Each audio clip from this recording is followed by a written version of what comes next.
కొంచెం ఆలస్యమైంది, క్షమించండి.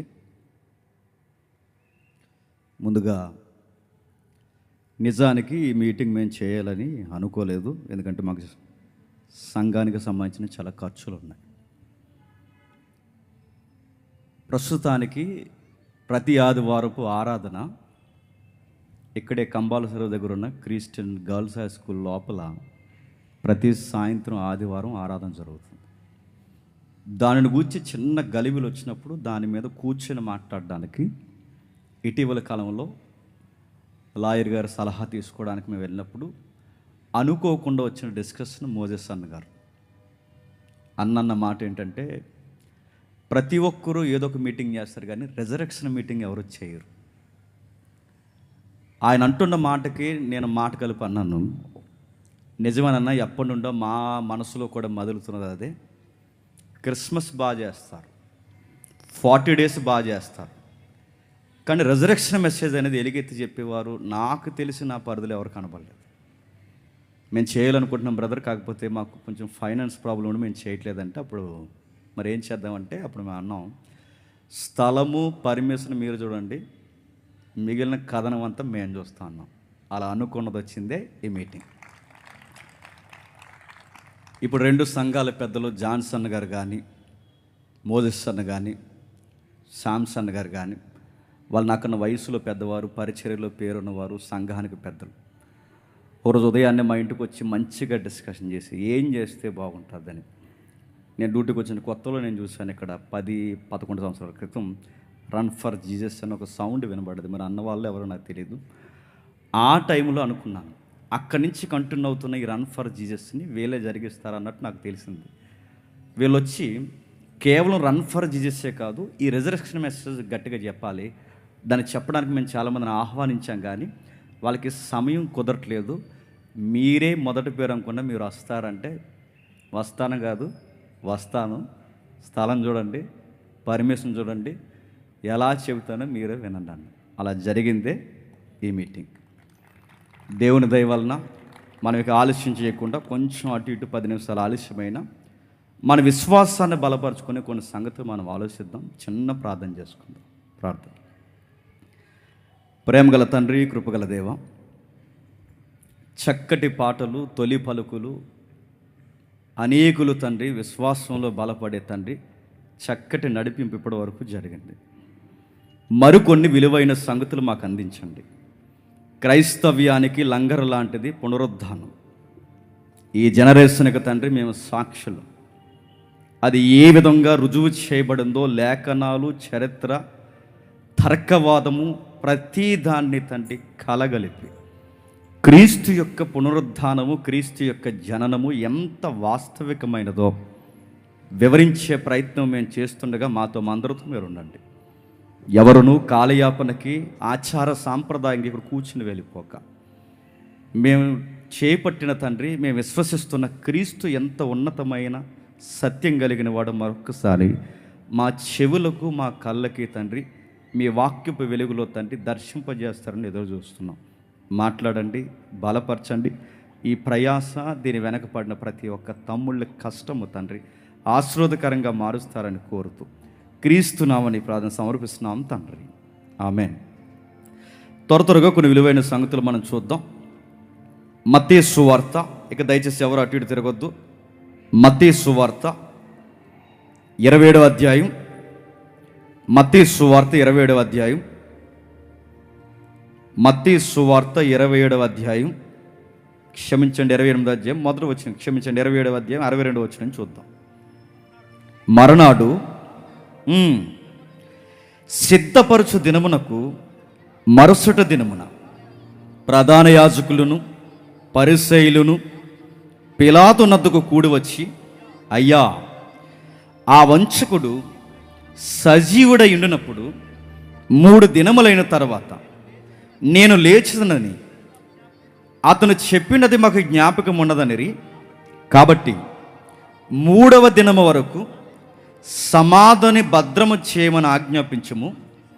వాని శిష్యులు వచ్చి వాణ్ణి ఎత్తుకొని పోయి, ఆయన మృతుల్లో నుండి లేచినని ప్రజలు చెప్పుదురేమో, అప్పుడు మొదటి వంచన కంటే కడపటి వంచన మరి చెడ్డదై ఉండనని చెప్పిరి. అందుకు పిలాతు, కావలవారు ఉన్నారు కదా, మీరు వెళ్ళి చేతనైనంత మట్టుకు సమాధిని భద్రం చేయడని వారితో చెప్పను. వారు వెళ్ళి కావలవారిని కూడా ఉంచుకొని రాత్రికి ముద్ర వేసి సమాధిని భద్రం చేసిరి. ఆగుతాం. ఎవరి దగ్గర బైబిల్ లేకపోయినా సిగ్గు లేకుండా పక్కవారి బైబిల్ చూడండి. వార్నింగ్ 2, దయచేసి వాక్యం చెబుతున్నప్పుడు ఎవరు అటు ఇటు తిరగకండి. వార్నింగ్ 3, మీకు ప్రైజులు కనబడుతున్నాయా? ఎవరైతే శ్రద్ధగా లాస్ట్ మీటింగ్ అయ్యేంత వరకు ఉంటారో వాళ్ళకి ఇస్తారా పెద్ద కప్పు. జాగ్రత్తగా ఉండండి, మంచిగా వినండి. బైబుల్ లేకుండా కాలయాపన తిరగదు. మీకు వార్నింగ్ ఇస్తున్నాను, మీరు ఏమనుకుంటా అనుకోండి, నేను భయపెట్టట్లేదు. అపోస్తలుడైన పౌలు వాక్యం విస్తరించి మాట్లాడుతున్నప్పుడు కొంతమంది ఏమరపాటుగా మేడగది మీద కూర్చొని నిద్రపోతుంటే అక్కడి నుంచి పడ్డాడట. ఒకడు పడితే ఏమైంది? చచ్చాడు. ఆ చచ్చిన వాడిని బ్రతికించడానికి పౌలు ఉన్నాడు కాబట్టి సరిపోయింది. ఇక్కడ ఎవడైనా ఏమరపాటుగా తిరిగితే చచ్చారే అనుకోండి, బతికించడానికి పౌలు పీటర్ లేడు. ఇక్కడ గుర్తుపెట్టుకోండి. ఇంక పోవడమే జెండాకే చెప్పండి. అందుకే దయచేసి ఎవరు అటు ఇటు తిరగొద్దు, ఏ పని పెట్టుకోవద్దు. ఒక గంట మీ సమయాన్ని నాకు అప్పగించండి, శ్రద్ధగా వాక్యాన్ని విందాం. జరుగుతున్న విషయాన్ని, మొదటి శతాబ్దంలో జరుగుతున్న ఒక భీకర వాతావరణం ఉంది. ప్రజలు, మొదటి శతాబ్దపు ప్రజలు రెండు మహాశక్తుల మధ్య నలిగిపోతున్నాయి. ఎలా నలిగిపోతున్నాయి? ఒక శక్తిగా పనిచేస్తున్నది ప్రభుత్వం, రోమా ప్రభుత్వం. ఆ ప్రభుత్వం వసూలు చేస్తున్న ట్యాక్స్ కానీ, ఆ ప్రభుత్వం పెడుతున్న కొత్త కొత్త రూల్స్ కానీ, అసలు రోమా ప్రభుత్వం పేరెత్తితేనే హిస్టరీలో ఎప్పటికీ నెత్తురు మరకల వాసన ఎప్పటికీ వస్తుంది. రోమా ప్రభుత్వం దాని యొక్క రాజధాని ఏదైతే ఉందో, వారి హబ్బు ఏదైతే ఉంటుందో, ఆ ఏరియాలోకి రోమా సామ్రాజ్యం లోపలికి ఎవడైనా వచ్చే ముందు వాళ్ళు ఇచ్చే భయంకరమైన వార్నింగ్ ఏంటో తెలుసా? సిలువ వాసన కొడతారు. అంటే ఇదే రోమా సామ్రాజ్యం అనుకోండి. ఈ సామ్రాజ్యానికి చుట్టూ పెద్ద ప్రాకారం ఉంటే దీనికి వెలుపల, దాన్ని గవిని వెలుపల లేదా ఊరి వెలుపల, పట్టణం వెలుపల పనిష్మెంట్లకి సిలువేస్తారు. రాజద్రోహుల్ని, నమ్మక ద్రోహుల్ని, దేశానికి ప్రజలకి సీడపీడగా మారిన వారిని, వాళ్ళకి ఏదన్నా వ్యతిరేకమైన మాటలు మాట్లాడుతున్నారు అనుకున్న వారిని ప్రభుత్వం ఏం చేస్తుందంటే, ప్రజలందరూ చూస్తుండగా కొత్తవాడు ఎవడైనా వస్తే గుండె గుబేలం అనిపోయేలాగా ఆ బయట సిలువేస్తారు. రోమా ప్రభుత్వం దగ్గరకు వస్తున్నప్పుడే వాసన ఏమొస్తుంది? శవాల వాసన వస్తుంది. సిటీలోకి వస్తున్నప్పుడే అది వార్నింగ్, మాస్ వార్నింగ్ అన్నమాట. ఎవడైనా ఇక్కడికి వచ్చినప్పుడు రూల్స్ పాటించకపోయినా, ఎవడైనా మేము చెప్పిన కప్పం కట్టకపోయినా వాడు బాడీ ఇలా ఏలాడుతుందని మాస్ వార్నింగ్ రోమా ప్రభుత్వం. అలా సిలువలు ఎక్కడికక్కడే కుప్పల కుప్పలు వేసి ఆ శవాల్ని పక్షులకి, జంతువులకి ఆహారంగా అలా ఎండబెట్టి వదిలేసి మురగబెడితే అది సిటీ ముందుకు వచ్చే లోపే గుప్పున దుర్వాసన వచ్చేది. అలాంటి వాసన వచ్చిన శవాలను మిగిలిపోతే ఆ ముక్కలు పట్టుకెళ్ళి పక్కనే ఈ కర్మేలు ఏదైతే ఉందో, ఈ గొలుగొత్త కొండ పక్కనే కెనాల్ ఉంటుంది. ఆ కెనాల్ లోపల ఆ గోతులో ఈ మిగిలిన ముక్కలను పడేసేవారు. ఇలాంటి వాతావరణంలో రోమా ప్రభుత్వం ప్రపంచాన్ని పరిపాలిస్తుంది. ఇలా పరిపాలిస్తున్నప్పుడు ప్రభుత్వాన్ని ఎదిరించేవాడు లేడు. ప్రభుత్వం ఏవైతున్నావో మనుషులకి జరుగుతున్న సహజమైన రావాల్సిన పౌర హక్కులు కూడా రావట్లేదని అడిగేవాడు లేడు. ఎవడు ఏ గొంతెత్తినా ప్రభుత్వం వాడిని నిలువెల్లా తొక్కేస్తుంది. ఇది రోమ ప్రభుత్వం. ఇది ఒక శక్తి. రెండోది ఏంటంటే, మేమే నీతిమంతులం, మాకే నీతి తెలుసు, మేము మోతుబర్లం, మేము పెద్దలం, మేము సోకాళ్ళ పురుషులము, మేము రాజనీతిని ధర్మనీతిని ఎరిగిన వారం, మేము చెప్పిందే నీతి అన్నట్టు పరిసయ్యులు శాస్త్రులను ఒక మతమోక తయారయ్యారు. వీళ్ళు ఏం చేస్తారంటే, వీళ్ళు పబ్లిక్ని ఇబ్బంది పెడతారు. అంటే ఈ పెద్దలు, మత పెద్దలు పబ్లిక్ని ఇబ్బంది పెట్టి, ప్రభుత్వము పెద్దలను ఇబ్బంది పెట్టి, అంటే ఇటువేమో ప్రభుత్వము ప్రజలను రుద్దేస్తుంది, ఇటు మత పెద్దలు ప్రభుత్వం తరపు నుంచి ప్రజలను రుద్దేస్తున్నారు. వాళ్ళు వీళ్ళు కలిసి అమాయకంగా నలిపేసేది ఎవరినంటే ప్రజలను. ప్రజలు ఎలా తయారైపోయారంటే రాను రాను అణగారిన దారిద్ర రేఖకు దిగజారిపోయారు. హక్కులు లేవు, నైతికత లేవు. వీళ్ళు చేస్తున్న భక్తి అన్నట్టు నిలువుటంగీలు వేసుకొని సంత వీధుల్లో వందనవచనాలు చెప్పించుకుంటూ, కనబడిన వాడు ఎవడైనా వందనవచనాలు చెప్పకపోయినా, వాళ్ళు గౌరవించకపోయినా వాడి మీద ఏదో ఒక తప్పుడు కేసు పెట్టి, ఇంకా సొలొమోను కట్టించిన మందిరం, దేవాలయం ఏదైతే ఉందో దాని రెంటకు కూడా భయం లేకుండా ఇచ్చేసి వీళ్ళు ఇష్టానుసారంగా ప్రవర్తించి తప్పుడు పనులు చేస్తూ, వాళ్ళు చేస్తే తప్పు ఒప్పు అని చెప్తూ, ఎవడైనా చిన్న నలుసు లాంటి తప్పు చేస్తే వాడిని తీసుకెళ్ళి గవర్నమెంట్కి ఇరికించేసి ఇలాంటి మోకమంటే నక్క రాజకీయాలన్నీ ప్రజల చేత ఇబ్బంది పెడుతుంటే, సరిగ్గా ఆ టైంలో ప్రభు అయిన యేసుక్రీస్తు వాయిస్ తెర మీదకి వచ్చింది. నా మాట మీకు అర్థమవుతుంది లేదు? ఎందుకు ప్రభుత్వానికి మతమోకకి యేసు ప్రభు వారు నచ్చలేదు? ఆయన ఎత్తుకున్న ప్రసంగాల్లో ధీటైన ప్రసంగం ఏంటో తెలుసా? ప్రజల్ని కడపటి వారు, నిమ్న జాతీయులు, దిగువ జాతీయులు లేదా అణగారిన ప్రజలని రోమా పరిసయులు శాస్త్రులు తప్ప ఇక ఎవడో ఏ మనుషుడో ఉన్నతమైన వాడు కాదని, మిగిలిన వారు దరిద్రపు కుక్కలాంటి జీవితం కలిగిన వారని చెప్పి ప్రజల్ని ఎప్పుడైతే ఇబ్బంది పెడుతున్నారో అలాంటి టైంలో యేసు ప్రభు వారు ఇచ్చిన వాయిస్ ఏంటంటే కడపటి వారే మొదటి వారు అన్నాడు. అంటే మీకు ఏమర్థమవుతుంది అంటే అది కేవలం డివోషనల్ వాయిసే కాదు, అది సొసైటీలో రివైవల్ వాయిస్ కూడా. ఎవరైతే తక్కువ వారని పిలువబడుతున్నారో వారే దేవుని రాజ్యంలో మొదటి వరుసలో ఉన్నవారు.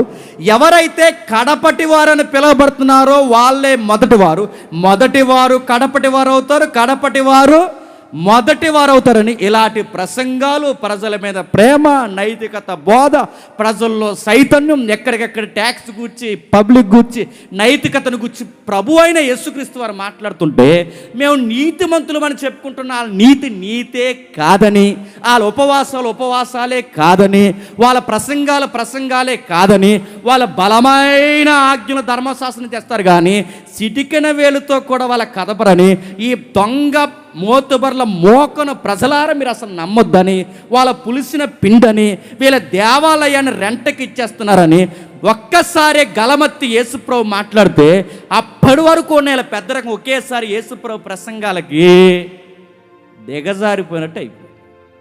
వెంటనే మైండ్లో పెట్టుకున్నారు, ఏంది నిన్నగాక మొన్నొచ్చి నజరేతు పల్లెటూరు నుంచి వచ్చి మా పట్టణంలో ఉన్న మా నీతిని కాదని, మేము పెడుతున్న రూల్స్ను బ్రేక్ చేస్తూ, మేము చెబుతున్న నీతి కాదు నువ్వు చెప్తున్నది నీతి అని మా మీదే ప్రజల్ని తిరుగుబాటు వ్యవహారానికి తయారు చేస్తావా అని వార్నింగ్ ఇచ్చారు. 2వ వార్నింగ్ ఇచ్చారు, 3వ వార్నింగ్ ఇచ్చారు.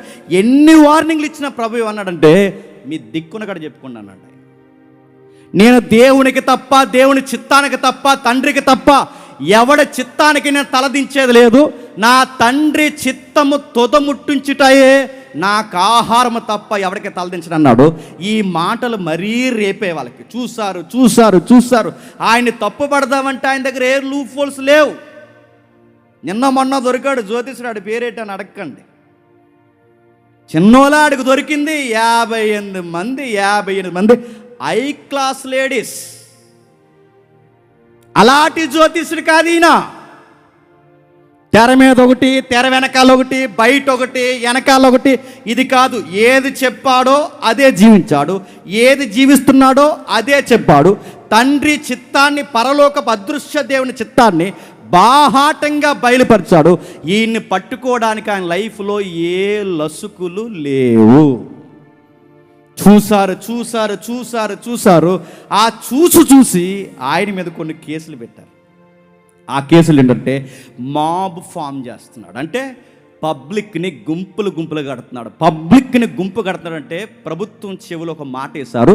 ప్రభుత్వానికి వ్యతిరేకంగా ప్రతిపక్ష గుంపుని తయారు చేస్తున్నాడని ప్రజల్ని గుంపుగా ఫామ్ చేసి ఆయన రాజు అని చెప్పుకుంటున్నాడని చెప్పి కొత్త కేసులు పెట్టండి అని చెప్పి రాజులకి, చక్రవర్తికి చెవిలో పడేశారు. పబ్లిక్ని ఫామ్ చేస్తున్నాడు. 2వది ఏం చెప్పారు? ట్యాక్స్ కట్టొద్దంటున్నాడు అన్నారు. 3వది ఏమన్నాడు? మీరు చక్రవర్తిగా ఉండగా రాజా ఫిలాతు, ఇంకా కిందోడు హేరోదు, మీరు చక్రవర్తులుగా కైసరు మీరుండగానే తానే యూదుల రాజు అని చెప్పుకుంటున్నాడు అన్నారు.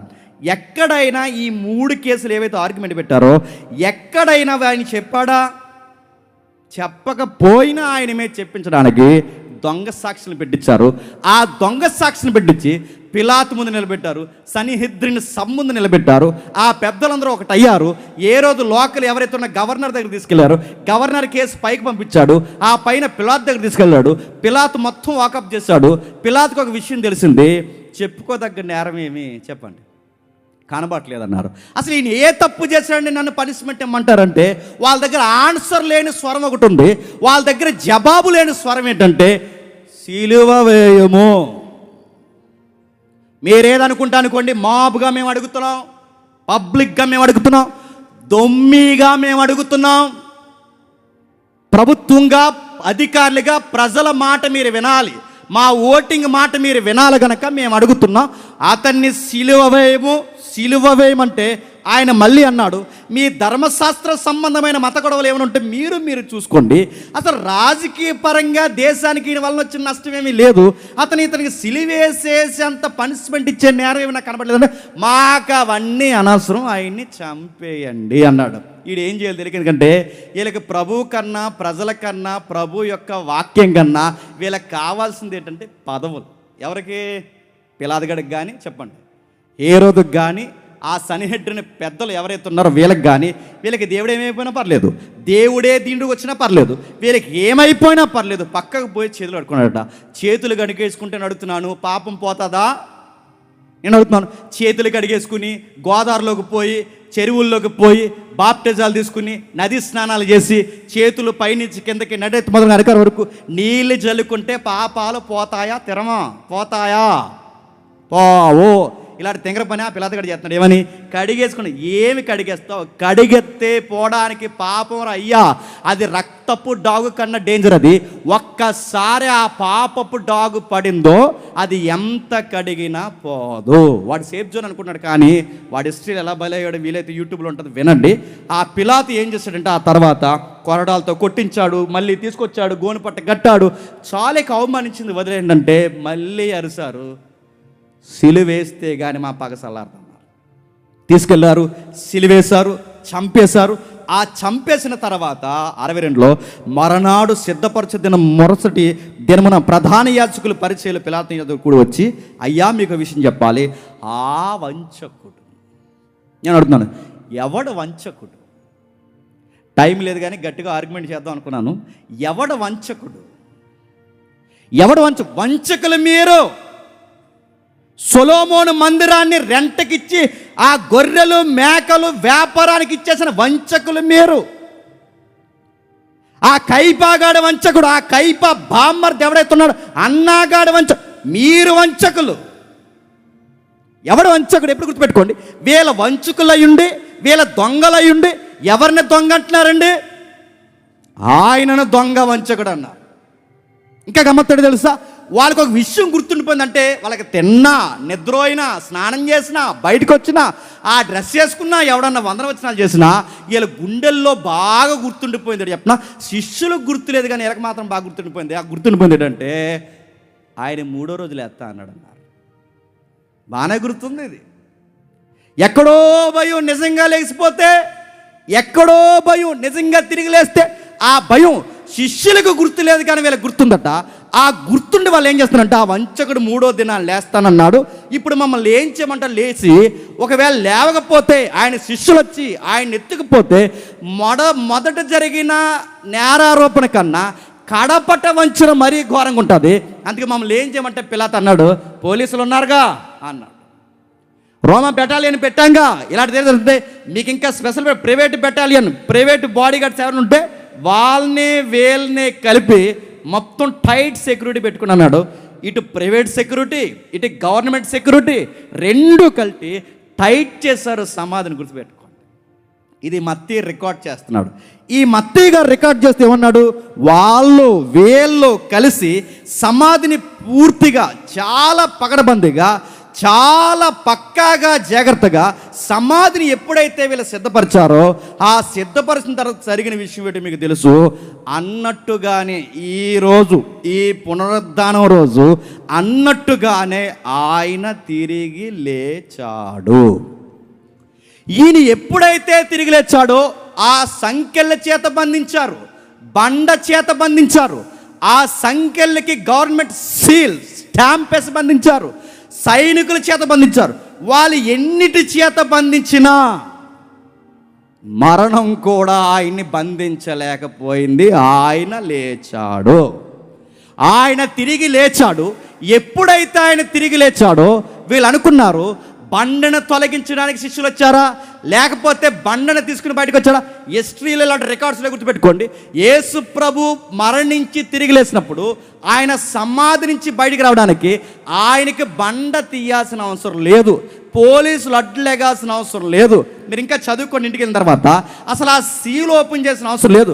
అక్కడి వరకు ఎందుకు, ఆ కట్టిన నార వస్త్రం ఏదైతే ఉందో ఆ నార వస్త్రం కూడా ఇప్పాల్సిన అవసరం లేదు. ఎలాగొన్న అలాగుంటే ఆయన లేచాడు. ఇప్పుడు చెప్పండి, చాలామంది ఇమేజెస్లో చూస్తే మిమ్మల్ని బండని ఇలా తొలగించి ఆయన బయటగా, ఆయన బండ తొలగాల్సిన అవసరం లేదు. మూయబడిన తలుపులు మూయబడి ఉండగానే, మూయబడిన సమాధి మూయబడి ఉండగానే, ఏది తెరవకుండగానే బయటికి సజీవంగా వచ్చిన ఒకే ఒక వ్యక్తి ప్రభు అయిన యేసుక్రీస్తు. ఆయన తిరిగి లేచాడు.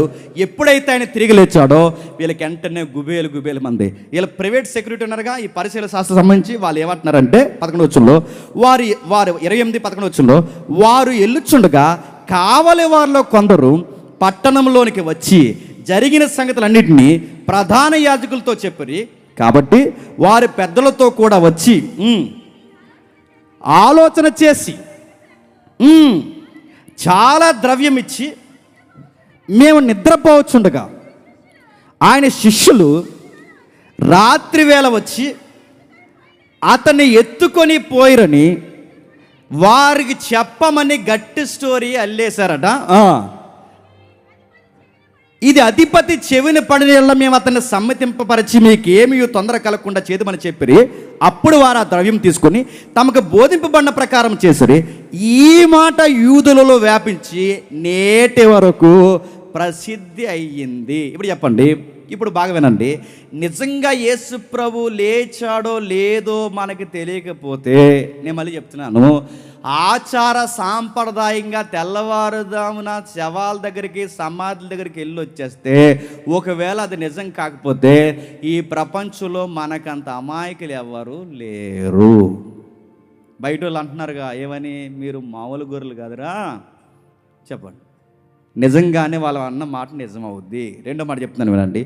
ఒకవేళ ఆయన నిజంగా తిరిగి లేకపోతే, ఇక్కడ రాయబడిన స్టోరీయే నిజమైతే ఏంటి మన పరిస్థితి? ఎంతమంది సేవకుల జీవితాలు ఏమవ్వాలి, ఎంతమంది విశ్వాసుల జీవితాలు ఏమవ్వాలి? ఆయన నిజంగా తిరిగి లేకపోతే క్రైస్తవ్యం, ప్రపంచంలో క్రైస్తవ్యం అంత పెద్ద అబద్ధపు మతం ఇంకేది ఉండదు. ఎంతకన్నా పచ్చి అబద్ధం ఈ ప్రపంచంలో ఏది ఉండదు. ఒకవేళ ఆయన తిరిగి లేస్తే ఆయన కన్నా గొప్ప దేవుడు ఎవరు ఉండరు. ఇప్పుడు ఆర్గ్యుమెంట్ మనకి, ఎంతకి ఆయన లేచాడా లేదా, ఆయన లేచాడా లేదు తెలదు. కానీ తెల్లవారుజాము మాత్రం సమాధి దగ్గరికి వెళ్ళొచ్చాం. వెళ్ళొచ్చి ఎవరిని చూడడానికి వెళ్ళావు? నేను వెళ్ళొద్దంటలేదు, వెళ్ళండి. కానీ వెళ్తున్నప్పుడు ఎవరిని చూడడానికి వెళ్ళావు? మీ తాతని, మీ నానమ్మని, మీ అక్కని, మీ మామని, మీ అత్తని, ఇలా చూస్తావు. నోడుతా వాళ్ళు ఎగరనే కదా వెళ్ళావు. లెగితే వెళ్తావా? లెగిసిన వెంటనే ఆ తాతలు వేసిపోయారా, చిన్నోడు ఎలా వచ్చావంటే ఏం చేస్తావు? మళ్ళీ వెళ్ళవు ఇంకా దరిదాపులకి. పాస్టర్ గారు పరార్, కాటికాపురు పరార్, సేవకులు పరార్, పెద్దల పరారు. లెగిసి పెద్దోడు ఆగండ్రా అనాలి, ఎవడు ఆగడు. నేను అడుగుతున్నాను, దేనికి వెళ్తున్నావు? వెళ్ళింది తాత కోసం కాదు, మా అత్త కోసం కాదు, వెళ్ళింది మా నాయనమ్మ కోసం కాదు. వెళ్ళింది దేనికంటే మాకు ఒక లెగసీ ఉంది. ఆ లెగసీ ఏంటంటే, ఈ సమాధుల దగ్గరికి వెళుతున్న ఈ ట్రెడిషన్ మేము ఈ ప్రపంచానికి ఏమి చూపిస్తున్నామంటే, మా ప్రభు ఈ సమాధుల్లో నుండి తిరిగి లేచాడు. అది సమాజానికి ఇండైరెక్ట్ మెసేజ్ మనం ఇస్తున్నాం. ఆ మెసేజ్ని చూపించడానికి అడుగుతారు, సమాధుల దగ్గరికి ఎందుకు వెళ్తున్నారా తెల్లవారుజామునంటే, 2000 సంవత్సరాల క్రితం ఇలాగే వెళ్ళారు మా పూర్వీకులు, మా పితరులు. వారు వెళ్ళినప్పుడు యేసు ప్రభు తిరిగి లేచాడు. ఆ లెగసీని కంటిన్యూ చేయడానికి మేము వెళ్తున్నామని చెప్పడానికి వెళ్తున్న మెసేజ్. ఈ మెసేజ్ అంతా వదిలేసాం. వెళ్ళి ఆ సమాధి తలకాడు కూర్చుని అన్నామంట, మా తాతకి గోంగూర అంటే ఎంత ఇష్టమో అన్నారట. ఏం చేస్తావు? ఆ గోంగూర బోటి వండెట్టాడు. ఆడు లెగుతాడు, బతుకున్నప్పుడు గుప్పుడు మెతుకులు ఎట్టలేదు ఆడికి, బతుకుని చెప్పి కొన్ని నీళ్ళు ఇవ్వలేదు ఆడికి. ఇప్పుడు చచ్చినోడి దగ్గరికి వెళ్ళి బోటి గోంగూరెట్టి తింతాత తినంటే ఆడు లెగిసి ఉప్పే అనాలి నిన్ను. పెడతావా? నిజంగా తింటే పెడతావా? నువ్వు వెళ్ళాల్సింది మీ తాత దగ్గర కాదు, మీ అమ్మ దగ్గరికి కాదు, మీ నాయనమ్మ దగ్గర కాదు. నువ్వు వెళ్ళాల్సిన లెగసీ ఏంటి? రెజరెక్షన్ అని ఒక మెసేజ్, ఇండైరెక్ట్ మెసేజ్ ఈ సొసైటీకి ఇస్తున్నాం. ఇది జరిగిందా లేదా, ఇది జరిగిందో లేదో తెలియడానికి ఆర్గ్యుమెంట్ 1, ఫస్ట్ ఆర్గ్యుమెంట్ మనం చూస్తున్నాం. నిజంగా ఇది జరగకపోతే నేను అడుగుతున్నాను, చాలామంది ఇటీవల కాలంలో వాగుతున్న మతమోకల్లో ఒక మోక, వీళ్ళందరూ ఈ వాట్సాప్ యూనివర్సిటీలో, ఈ ఫేస్బుక్లో, ఈ కామెంట్లోనే వాగుతారండి. ఇలా వాగే వాళ్ళందరినీ ఇలాంటి డయాస్ దిగి, ఇలాంటి సెంట్రల్ డయాస్ ఒకటి పెట్టి ఆడికో మైక్ ఇచ్చి, మేము ఒక మైక్ తీసుకుని నువ్వు చెప్పరా చిన్నోడు ఎందులో అని చెప్తావో మేము చెప్తాం, నువ్వు ఫేక్ అని నువ్వు ప్రూవ్ చేయి, వాస్తవం అని మేము ప్రూవ్ చేస్తాం, నువ్వు డిబేట్ చేయి మేము డిబేట్ చేస్తాం అంటే ఒక్కడ రాడండి ఈ వాట్సాప్ యూనివర్సిటీ గట్టు, ఒక్క రాడు నడుతున్నాను. వాగడం మాత్రం వాగుతారు. ఇప్పుడు అడుగుతున్నాను, ఒకవేళ ఇది నిజమో కాదో కావాలంటే మనకు తెలియాలి అంటే ఒక్కసారి ఒక ఇమేజ్ మేము వేస్తాను చూడండి. యహ్రమాన్ ఎవరైతే ఉన్నారో ఒక సైంటిస్ట్ ఉన్నాడు, ఒకసారి చూడండి. అక్టోబర్ 5, 1955. ఈయన ఎవరో తెలుసా? సందేహవాది బార్ట్ డెంటల్ యహ్రమాన్. కనబడుతున్నాడా? ఆయన రాసిన పుస్తకం ఒకటి ఉంది చూడండి. ఇది బైబిల్ ఎలుగులో కాదు, ఆయన ఎలుగులో ఒకసారి మీరు చూడండి. ఆయన రాసిన తెలుసా? Did Jesus exist, the history argument of Jesus, Nazareth of Jesus ఎవరైతే ఉన్నాడో ఆయన ఫేక్ అని చెప్పడానికి ఆయన చేసిన పరిశోధన, ఆ బుక్కి పేరెట్టాడు డిడ్ జీసస్ ఎగ్జిస్ట్, మళ్ళీ the historical argument for Jesus of Nazareth. ఏమని రాశాడు అందులో? ఆయన నేను ఫేక్ అని ప్రూవ్ చేయాలనుకున్నాను, కానీ ఎంత తిరిగి చూసినా ఆయన చరిత్రకారుడని ఒప్పుకోక తప్పదన్నాడు. ఎవరు? ప్రపంచంలో అనుమానాల్లో నెంబర్ 1 అనుమానం ఎవరో తెలుసా? ఆయనే ఎవరైతే ఉన్నాడో, యహ్రమాన్ ఎవరైతే ఉన్నాడో ఆయన రాశాడు. ఆయనే కాదు, నీవు చరిత్రలో కాస్త చరిత్ర మీద అవగాహన ఉన్న ఏ వ్యక్తినైనా, ఏ చరిత్రకారునైనా అడుగు, ప్రతి చరిత్రకారుడు చెప్తాడు యేసు ప్రభుకి చరిత్ర లేకుండా లేదు, యేసు ప్రభు చరిత్రలో ఉన్నవాడని చరిత్రకారుడైన ఎవడైనా చెప్తాడు. అంటే జీసస్కి హిస్టరీ ఉందంటే ఉంది, ఆయనకి చరిత్ర ఉందంటే ఉంది. అలాంటి చరిత్రలో ఆయన ఉన్నాడనడానికి రెండవ ఆర్గ్యుమెంట్ తెలుసా? ఆయన సమాధి చేయబడిన కార్యక్రమం. మొదటి ఆర్గ్యుమెంట్, ఇలాంటి సైంటిస్ట్ లేదా ఇలాంటి చరిత్రకారుల్ని, ఇలాంటి ఫిలాసఫర్ని, తత్వజ్ఞాని ఎవరైతే ఉన్నారో ఇలాంటి వారిని అడగండి. చరిత్రలో ఈ వాట్సాప్ యూనివర్సిటీ వాళ్ళు ఏం చెప్తున్న గాలి మాటలు కాదు. నిజంగా యేసు ప్రభు చరిత్రలో పుట్టాడని దేవుణ్ణి నమ్మనోడే చెప్పాడు. గుర్తుపెట్టుకోండి, దేవుణ్ణి నమ్మనోడే చెప్పాడు. ఆయనే చెప్పాడు యేసు ప్రభు నిజంగానే పుట్టాడు అని. ఇంకా గమ్మత్తుడు చెప్పిన టైం లేదు, నేను ముగిస్తున్నాను త్వరగా. మీరు చూడండి, ఒక జర్నలిస్ట్ ఉంటాడు, తన భార్య యేసు ప్రభు నమ్ముకున్న తర్వాత తన భార్య ఏంటి ఎలాంటి మతంలోకి దూరం, అసలు దేవుడు గీవుడు ఎలాంటి ఏమీ లేవు, నువ్వు ఎందుకు నమ్మావని చెప్పి తన ఆ విశ్వాసం నుంచి వెనక్కి తీసుకురావడానికి, తనని మోటివేషన్ చేయడానికి ఏదైనా చెబుదామనుకుంటే చెప్పే కొలది దీనికి ఇంకా నమ్మకం పెరిగిపోద్ది కనుక ఆ జర్నలిస్ట్ ఏం చేశాడంటే మొత్తానికి క్రిస్టియానిటీ యొక్క ఫేక్ అని ప్రూవ్ చేస్తే మొత్తానికి నా భార్యే కాదు ప్రపంచంలో చాలామంది రక్షించిన అవుతారని చెప్పి ఆ వ్యక్తి చేసిన పని ఏంటో తెలుసా? మొత్తం మీద నా భార్య నమ్ముతున్న విశ్వాసం ఆధారం లేని విశ్వాసం ప్రూవ్ చేయాలని మొత్తం స్టడీ చేసిన తర్వాత ఆడికి అర్థమైంది ఏంటంటే మా ఆవిడే రైటు, నేనే రాంగ్, చివరికి ఆడు క్రైస్తవుడే. దీని మీద మూవీస్ ఉన్నాయి, దీని మీద అనేకమైన డాక్యుమెంట్స్ ఉన్నాయి, బుక్స్ ఉన్నాయి, మీరు కాబట్టి చదవండి. ఇలాంటివి ఎన్నో జరిగాయి. ఇప్పుడు ఆర్గ్యుమెంట్ 2, రెండో దాంట్లో మనకి ఏం జరుగుతుందంటే అసలు యేసు ప్రభు చరిత్రకారుడైతే చరిత్ర ప్రకారము ఆయన్ని రోమా ప్రభుత్వం ప్రజల మన్నను చేత సిలువేశారు. ఇది పక్కా, ఆయనను సిలువేశారు. ఇప్పుడు ఆయన సిలువేశారన్నది వాస్తవం అయితే ఆ సిలువ వేసిన తర్వాత ఆయన ఎక్కడ పెట్టారు? సమాధిలో పెట్టారు. ఇప్పుడు ఆర్గ్యుమెంట్, ఆయన సమాధిలో పెట్టింది ఎవరు? ఇందాక ఒక స్టోరీ చెప్పారుగా, శిష్యులు వచ్చి ఎత్తుకుపోయారు అట్లా అడుగుతున్నాను. శిష్యులు వచ్చి ఎత్తుకుపోతే ఆయన్ని శిష్యులు వచ్చి ఎత్తుకెళ్ళిపోతే అసలు సమాధిలో పెట్టింది ఎవరు? పేతురా, యోహానా, యాకోబా? అసలు యేసు ప్రభు వారిని సమాధిలో పెట్టింది ఎవరు? బయట వ్యక్తి. ఆ వ్యక్తి పేరు జోసెఫ్ అరిమథయ. అరిమథయ యోసేపు పెట్టాడు. ఇంతకీ అరిమథయ యోసేపు ఎవరు? సన్హెద్రిన్ సభలో ఒక పేరుగాసిన పెద్ద. ఇందుకే అరిమతయి యోసేపు ఎవరు? ఆ మత్తయి సువార్త మీరు ఇంటికి వెళ్ళాక చదవండి, ఆయన ధనవంతుడు. ఇందుకే అరిమతయి యోసేపు ఎవరు? ఇటు మత ప్రపంచానికి అటు ప్రభుత్వానికి బాగా పేరు మోసిన వ్యక్తి. ఈయన పెద్ద, సమాజపు పెద్ద, సన్నిహెడ్రిన పెద్ద, ఆ గవర్నమెంట్ తరపున పెద్ద. ఇలాంటి పెద్ద ఆయన యేసు ప్రభుకి బరియలు జరిగించాడు. ఇప్పుడు డౌటు, ఒకవేళ ఈ నిజంగానే సన్నిహెడ్రిన్ సభలో అరిమతయి యోసేపు అనే వ్యక్తి లేకపోతే, అరిమతయి యోసేపు అనే స్టోరీయే క్రియేట్ చేయబడిన స్టోరీ అయితే మన విశ్వాసానికి ఆధారాలు ఉంటాయా? నేనేం చిన్న విషయాలు మాట్లాడట్లేదు, పెద్ద విషయాలు మాట్లాడుతున్నాను. అర్థమైన వారికి ధన్యత, అర్థం కాని వారు మీ ఆత్మలకు మీరే ఉత్తరవాదులు. రండి, వినండి. కిడ్నీలో రాళ్ళు ఉంటే తగ్గించుకుని వెళ్ళిపోండి అని చెప్పే బ్యాచ్ కాదు మాది, గుర్తుపెట్టుకో. ట్రూత్, వాస్తవం. క్రీస్తు పునరుద్ధానుడు టైటిల్ అది, క్రీస్తు పునరుద్ధానుడు. దానికి మేము ఈ జనరేషన్లో సాక్షులు. అది హిస్టారికల్గా అయినా డిఫెన్స్ చేయడానికి సాక్షులం మేము, అది అపోలజెటిక్ అయినా డిఫెన్స్ ఇవ్వడానికి సాక్షులం మేము, అది జాగ్రఫికల్ ఎవిడెన్స్ అయినా డిఫెన్స్తో ఆర్గ్యుమెంట్ చేయడానికి సాక్షులు మేము. ఈ జనరేషన్కి మేము బతుకుండగా మా తరానికి మా ఇలాకాలలో మేము సాక్షులు. ఏం జరుగుతుంది? మళ్ళీ చెప్తున్నాను, ఏం జరుగుతుంది? నిజంగా సన్నిహెడ్రిన్ సభలో అరిమతయి యోసేపు ఉన్నాడా లేడన్నది పాయింట్. ఒకవేళ ఉంటే ఆయన సమాధి ఉన్నదన్నది లేదా పాయింట్. ఒకవేళ ఉంటే ఆయన నిజంగా పర్మిషన్ తీసుకున్నదని పాయింట్. అసలు ఈ స్టోరీ, బైబిల్ స్టోరీ ఏదైతే ఉందో, ఎగ్జాక్ట్ ఈ స్టోరీ, అరిమతయి స్టోరీ అంతా రోమా చట్టాల ప్రకారం సరిగ్గా సరిపోవాలి. సరిపోకపోతే రిజరెక్షన్ ఫేక్ అవుతుంది. నమ్మాల్సిన అవసరం లేదు. ఏం జరుగుతుంది అక్కడ మీరు జాగ్రత్తగా చూడండి.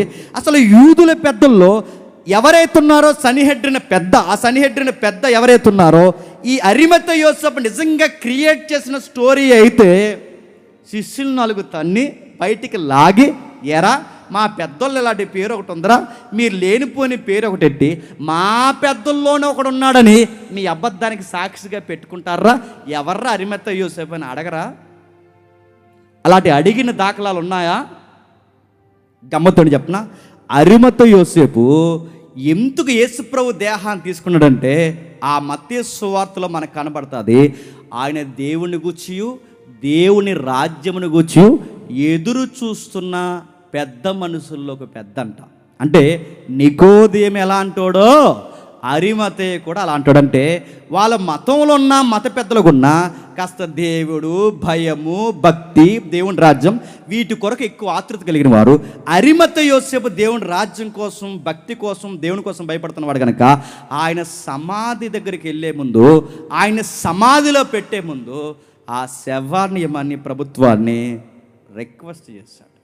ఇప్పుడు అడుగుతున్నాను, నిజంగా రిక్వెస్ట్ చేస్తే ఇప్పుడు ప్రశ్న, ఆ బాడీని సరే రిక్వెస్ట్ చేస్తే కనుక తీసుకో అని అంత ఈజీగా గవర్నమెంట్ అనేస్తుందా?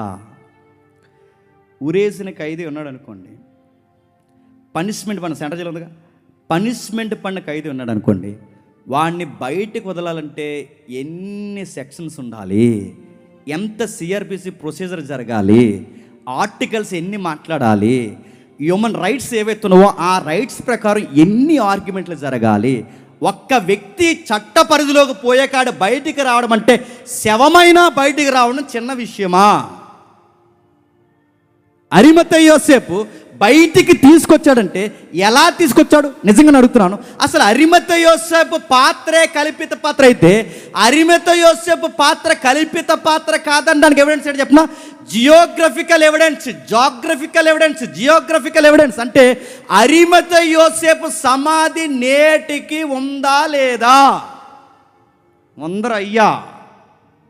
అరిమతయి యోసేపు అనే వ్యక్తే కల్పిత స్టోరీ అయితే మరి సమాధి ఎవడది? అడుగు జాగ్రఫీ వాడిని, పురావత్తు సైంటిస్టులు వాళ్ళని అడుగు, ఆ పురాతనమైన జోసెఫ్ ఎస్టీలోంచి అడుగు, నువ్వు రోమా చట్టాల ప్రకారం అడుగు, నువ్వు ఎవరి ప్రకారం అడుగుతావు అడుగు. యోసేపు తవ్వించుకున్న సమాధి నేటికి ఉందంటే ఉంది, సమాధి ఉందంటే యోసేపు ఉన్నాడన్నది నిజం. యోసేపు ఉన్నాడంటే క్రీస్తుని చంపారన్నది నిజం. క్రీస్తుని చంపారన్నది నిజమైతే ఆయన బాడీని ఆయన టేకప్ చేశాడన్నది కూడా చెప్పండి నిజం. ఇప్పుడు బాగా ఉందా? ఎలా టేకప్ చేస్తాడంటే, ఒక న్యాయవాది ఉన్నాడు రోమా ప్రభుత్వం తరపున, ఆయన పేరు ఉల్ఫన్ అంటారు. ఒకసారి మీరు చూడండి. ఉల్ఫన్ అంటే ప్రముఖ రోమా సామ్రాజ్యపు న్యాయ శాస్త్రవేత్త, అంటే అడ్వకేట్ లాంటివాడు అనమాట. ప్రభుత్వానికి చక్కటి సలహాదారుడు ఎవరైతే కనబడుతున్నాడో ఉల్ఫన్, ఎవరైతే కనబడుతున్నాయని చూడండి, డొమేటియస్ ఉల్ఫన్. ఆయన ఏమని మాట్లాడతాడంటే హ్యూమన్ రైట్స్ కోసం మాట్లాడతాడు. ఏమని? ఇదిగో, మరణించిన ఖైదీల యొక్క హక్కులు, అంటే మరణించిన ఖైదీల యొక్క హక్కులని, వాళ్ళకి మనకిలా సెక్షన్స్ ఉండవు కానీ ఆర్టికల్స్ ఉంటాయి. వాళ్ళు మాట్లాడితే ఆయన ఏమంటాడంటే డిజాస్టర్ అని ఒక ఆర్టికల్ మాట్లాడుతూ 48:24 క్లాజ్ 1, అంటే 48 48:24 క్లాజ్ 1 ప్రకారము మరణించి శిక్షింపబడిన వ్యక్తి శరీరాన్ని వారికి తిరిగి అప్పగించాలి అంటే ఆ దేహాన్ని ఖననం చేయడానికి ఆయన చెప్తున్న చట్టం, రోమా ప్రభుత్వ చట్టం. మీకు అబద్ధమైతే ఒకసారి గూగుల్ తల్లిని అడుగుతారు, ఏ చెల్లిని అడుగుతారు, యూట్యూబ్ అక్కని అడుగుతారు, అడగండి. అవన్నీ పొంకాలుగా ఆయన గురించి ఉంటాయి. ఆయన మాట్లాడితే ఏమన్నాడు? రోమా న్యాయశాస్త్రవేత్త అంటాడు ఏమని? ఇదిగో, హ్యూమన్ రైట్స్, మరణించిన వ్యక్తులు కూడా రైట్స్ ఉంటాయి. వారికి సంబంధించిన బంధువులు కానీ ఎవరైనా వ్యక్తులు కానీ ఆ దేహాన్ని తనకిమ్మని, మేము ఖననం చేసుకుంటామని ఆ ప్రభుత్వ అధికారులను అడిగితే, వాళ్ళు అడిగింది ఎవరైతే ఉన్నాడో చక్రవర్తికి, రాజుకి సబవు అనిపిస్తే పలానా 48:24 క్లాజ్ 1 ప్రకారం ఆ శవాన్ని వాళ్ళు పెట్టుకున్న అప్పీలు, రిక్వెస్ట్, అభ్యర్థన, ఇంకా మాట చెప్పాలంటే లూకాలో రాస్తాడు, అడుక్కున్నాడట. ఎవరు? అరిమతయి యోసేపు. ఆ దేహాన్ని నాకు ఇవ్వండి అని. ఈ రిక్వెస్ట్ ఈ సెక్షన్కి సరిగ్గా సరిపోతే అప్పుడు రాజు బాడీని ఇస్తాడంట. ఇప్పుడు చెప్పండి, చట్టానికి బైబిల్లో జోసఫ్ అరిమతయి యోసేపు అడుగుతున్న దానికి సరిగ్గా సరిపోయిందని చెప్పండి. సరిపోయింది. శిష్యులు వచ్చి ఎత్తుకెళ్ళిపోయారా? ఎవడెత్తుకెళ్ళిపోయాడంటే తెచ్చుకెళ్ళిపోయాడు. అసలు ఈ చట్టానికి సౌలభ్యం తెచ్చింది ఎవరు? మీరు అగస్టస్ అనే ఒక ఆయన ఉంటాడు, అసలు రోమా సామ్రాజ్యానికి తలకాయలు అంటాడు. అగస్టస్ పెట్టాడు క్రీస్తుపూర్వం 31 నుండి 14 వరకు. అప్పుడు పెట్టిన చట్టాన్ని 2వ శతాబ్దం వరకు ఈ హక్కులు వర్తిస్తాయని చట్టాన్ని రికార్డ్ చేసిన వ్యక్తుల్లో ఇదిగో ఉల్ఫన్ ఒకడు గుర్తుపెట్టుకో. ఈ వ్యక్తులు రాస్తూ ఏమన్నాడు? ఆయన రాస్తూ 48:4:1 నుంచి సుమారు 11 ప్రకారం ఎవరికైనా శిక్ష విధింపబడితే కొన్ని షరతుల ప్రకారం వదలరట. కానీ ఆ షరత కాబట్టి వదులుతారట. ఆ షరతులు, వదలని షరతులు ఏంటంటే, రోమా చక్రవర్తి మరణానికి ఎవడైనా కుట్ర పన్నితే ఆ బాడీని ఎవరంట. రెండవది, రోమా అధికారిని, అంటే ఏదో ఒక అధికారిని చంపే ప్రయత్నం చేస్తే ఆ ఖైదీ బాడీని ఎవరట. సాయుధ తిరుగుబాటు, అంటే ప్రజల్ని పోగేసి వాళ్ళకి ఆయుధాలు ఇచ్చి ప్రభుత్వం మీద తిరుగుబాటు చేసే ప్రేరణ ఎవడైనా ఇస్తే ఆ చచ్చిపోయిన ఖైదీకి ఆ బాడీ ఎవరట. శత్రు దేశంతో చేతులు కలిపి ఉన్న దేశానికి సిల్లు పెట్టేవాడు ఎవరైనా ఉంటే ఆ బాడీని ఎవరట. మిత్ర దేశాన్ని కూడా దేశానికి వ్యతిరేకంగా మారిస్తే ఆ బాడీని. అంటే ఈ 5 పాయింట్లు ఏం చెప్తున్నాయి? చక్రవర్తిని చంపిన వాడై ఉండకూడదు, 2 అధికారిని చంపిన వాడై ఉండకూడదు, సాయుధ తిరుగుబాటు చేసిన వాడై ఉండకూడదు, శత్రు దేశాలతో చేతులు కలిపిన వాడే ఉండకూడదు, మిత్ర దేశాన్ని శత్రు దేశంగా మార్చిన వాడే ఉండకూడదు. ఇప్పుడు ఈ 5 పాయింట్లో యేసు ప్రభు ఏదన్నా చేశాడా? ఏమీ చేయలేదు. అందుకే ఈ 5 పాయింట్లో ఏది ఆయన చేయలేదు. ఆయన చక్రవర్తిని చంపాలనుకోలేదు, రోమా ప్రభుత్వ అధికారిని చంపాలనుకోలేదు, శత్రు దేశాన్ని రోమా ప్రభుత్వానికి వ్యతిరేకంగా రేపలేదు, మిత్ర దేశాన్ని కూడా శత్రు దేశంగా ఎక్కడా మార్చలేదు. ఇలాంటి నేరం ఏమీ చేయలేదు కనుక ఈ సెక్షన్ ప్రకారం ఆయన దేశద్రోహి కాడు కనుక అరిమతయి యోసేపు పెట్టుకున్న వెంటనే అప్లికేషన్ పిలాతు ఏం చేశాడు చెప్పండి? ఓకే చేశాడు. ఎందుకు ఓకే చేశాడు? ఆయన దేశద్రోహిగా చనిపోలేదు. ఎందుకు ఓకే చేశాడు? ఆయనకి సర్వ హక్కులు ఉన్నాయి. ఎందుకు ఓకే చేశాడు? అడిగినవాడు చిన్నోడు కాదు. అడిగినవాడు ఎవడో తెలుసా? సమాజంలో పెద్ద, మతంలో పెద్ద, ఆ ప్రభుత్వం తరపున పనిచేస్తున్న, ఇండైరెక్ట్గా మెసేజ్ ఇస్తున్న పెద్ద. ఇలాంటి పెద్దోడు వచ్చి ఆ సామాన్యంగా చనిపోయిన ఆ బాడీని ఇమ్మంటే పిలాతు ఎవడా? సెక్షన్లకి సరిగ్గా అభ్యర్థన పెట్టిన వ్యక్తే. చెప్పండి, అరిమతయి యోసేపు. సెకండ్ ఆర్గ్యుమెంట్ ప్రకారం నేను చెప్తున్నాను, ప్రభు అయిన యేసుక్రీస్తు వారిని నిజంగానే అరిమతయి యోసేపు బరియల్ చేశాడు. గుర్తుపెట్టుకోండి. నేను ముగిస్తున్నా. 2వ శాస్త్రవేత్త, ఈయన పేరు మీరు వినండి, జస్ట్ జూలియస్ పాలస్ డెజాస్ చట్టం 1 అంటే చట్టంలో 420 క్లాజ్ 21 దీని ప్రకారం కూడా మృతదేహాల్ని అనుమతి లేకుండా సిలువ మీద నుంచి కానీ ఉరుకొయ్యల మీద నుంచి కానీ ఎవడైనా దించితే దించినోడికి మరణశిక్ష వేస్తారంట. ఆ బాడీని ఎవడన్నా పట్టుకెళ్తే ముందు ఆడిని బాడీ గల్లం తీసి పడతారట. అంటే ఈ సెక్షన్స్ ఉన్నాయి. 420 క్లాజ్ 1 డిజాస్ట్ అని కొట్టండి, అందులో వస్తాయి.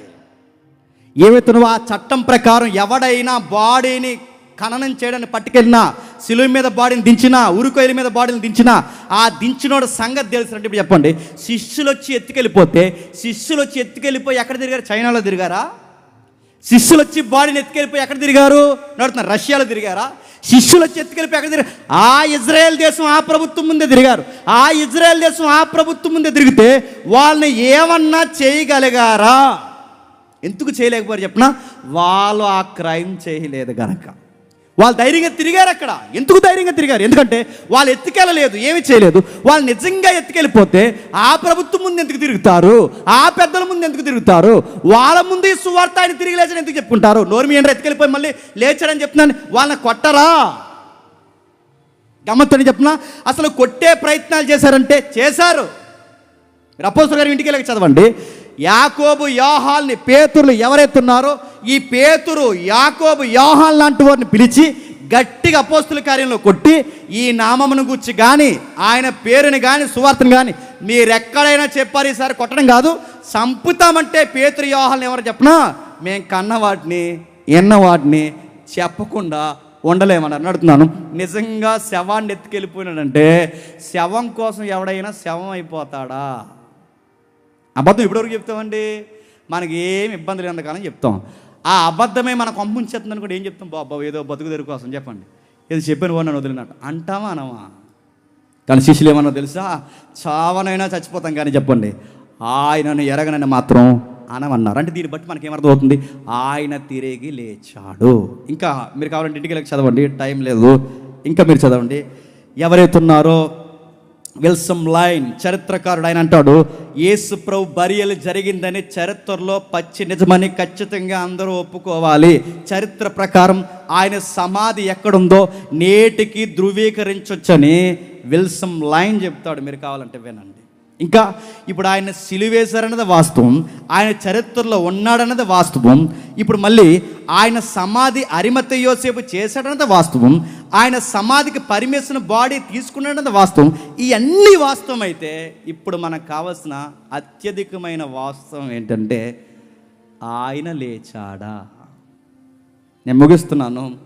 ఆయన తిరిగి లేచాడా? మర్చిపోకండి, లాస్ట్ వరకు పెద్ద కప్పిస్తారు. వెయిట్ చేయండి. ఆయన తిరిగి లేచాడా? ఆయన తిరిగి లేచాడా? నిజంగా తిరిగి లేచాడు. చూద్దాం ఒకసారి.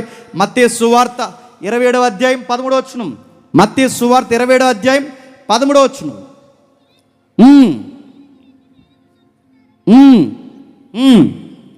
క్షమించండి 28వ అధ్యాయం 13వ వచనం. 28వ అధ్యాయం 13వ వచనం. కాబట్టి వారి పెద్దలతో కూడి వచ్చి ఆలోచన చేసి ఆ సైనికులకు, మేము నిద్రపోవచ్చుండగా శిష్యులు రాత్రి వేళ వచ్చి అతన్ని ఎత్తుకొని పోయిరని మీరు చెప్పుడు. నేను అడుగుతున్నాను, ఆయన ఎత్తుకొని పోయి శిష్యులు వచ్చి మేము నిద్రపోవచ్చుండగా ఆయనని ఎత్తుకొని పోయిరని ఈ సాక్ష్యం చెప్పించారే ఈ తిరమ్మాలి పెద్దలు. ఈ సాక్ష్యం చెప్పించారు కానీ అడుగుతున్నాను, అదే సాక్ష్యం చెప్పించి ఏళ్ళే సార్ బాడీ ఎత్తుకుపోయారని పేతురు యోహాల్ని 2 తగిలిస్తే బాడీ ఎక్కడుందో నిజంగా ఎత్తుకుపోతే చెప్పరా? చెబుతారా చెప్పరా? అసలు పేతురు సిలువకు ముందు ఒక అమ్మాయి వచ్చి నువ్వు కూడా అందులో వాడివే కాదంటే పేతురు ఏమయ్యాడండి? బెంబేలు ఎత్తిపోయిన ఎవరో నాది వెళ్ళన్నాడు. అంతకుముందు శిష్యులు చెట్టుకొకరు పొట్టుకొకరు గొట్టుకొకరు పరారైపోయారు. ఎందుకు? ఆయన సిలువేస్తుంటే ఒక్క నిలబడితే ఒట్టు పాములు పోయినట్టు పోయారు ఎవరికాళ్ళే.